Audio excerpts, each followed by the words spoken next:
feuilles de vie. L'établissement se décompose en deux lieux géographiques. Il y a le foyer d'hébergement où résident 42 résidents et il y a l'accueil de jour à une centaine de mètres où justement on accueille les résidents sur des ateliers, des projets sur site ou à l'extérieur. C'est un établissement qui est divisé en 5 unités qui sont composées chacun de 8 chambres, de 8 studios. Bienvenue dans ma chambre.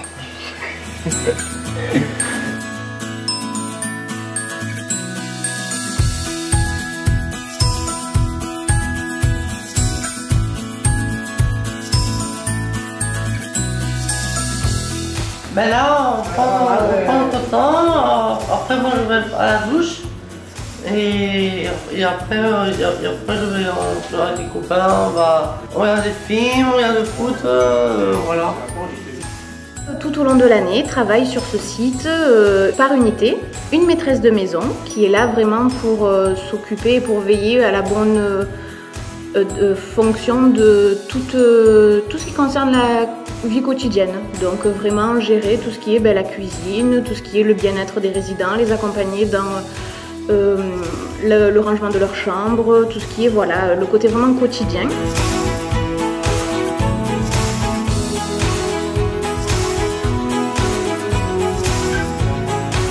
Et après, des éducateurs les accompagnent aussi pour leur démarche de la vie quotidienne ou leurs projets aussi.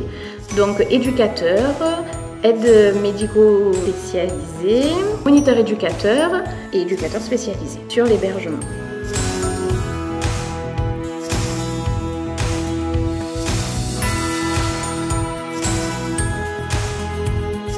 On fait des fêtes, on fait des anniversaires, on fait des départs. On fait la danse, on danse avec la musique.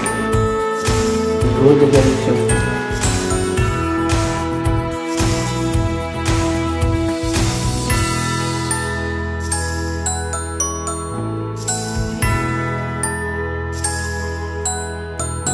Après, on a la Bastide qui vraiment est un lieu où on accueille les résidents la journée, où une équipe vraiment se dessine de 8 éducateurs plus un contrat pro AES.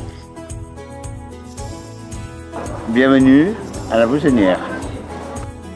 Ici, les éducateurs proposent des ateliers qui varient vraiment. Ça peut partir d'un côté créatif, tout ce qui est activité manuelle, tout ce qui est sociabilisation, donc tout ce qui est par exemple ouverture sur la vie culturelle du quartier.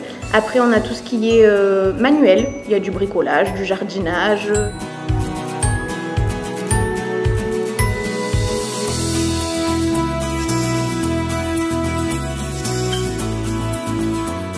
On a tout ce qui est le côté sportif. On a une association sportive qui intervient tous les jours de la semaine, donc à hauteur de 10 demi-journées, où est proposé des ateliers sportifs qui sont adaptés à chacun.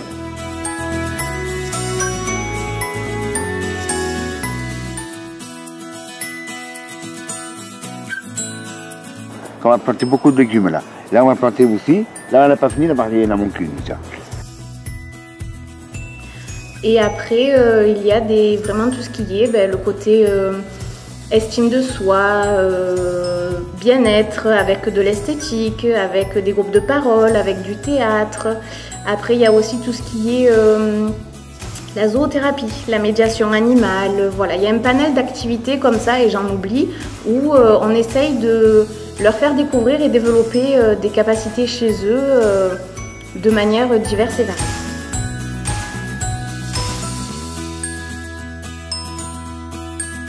Foyer de vie, donc que ce soit l'accueil de jour mais aussi l'hébergement, développe de nombreux ateliers ouverts sur l'extérieur, comme par exemple des ateliers qui sont ponctuellement organisés comme la création de marionnettes, où après la finalité est de déambuler lors d'un festival, lors de spectacles ou autre. Il y a aussi d'autres intervenants comme un chorégraphe qui intervient ponctuellement dans l'année, avec qui on travaille tout ce qui est le corps, mais aussi la représentation, l'art plastique. Toutes ces petites activités finalement font la particularité de notre accueil de jour où justement on s'ouvre vers l'extérieur. Les résidents sont des acteurs dans notre société marseillaise, mais aussi un peu plus largement. Même si on est un seul et même établissement, il y a vraiment une distinction de deux sites où ben voilà, on a nos temps familiaux plus sur la résidence et nos temps plus de participation active, d'ateliers, de découvertes sur la Bastide. Bon, on passe. Bravo, super, bravo, félicitations. Bravo.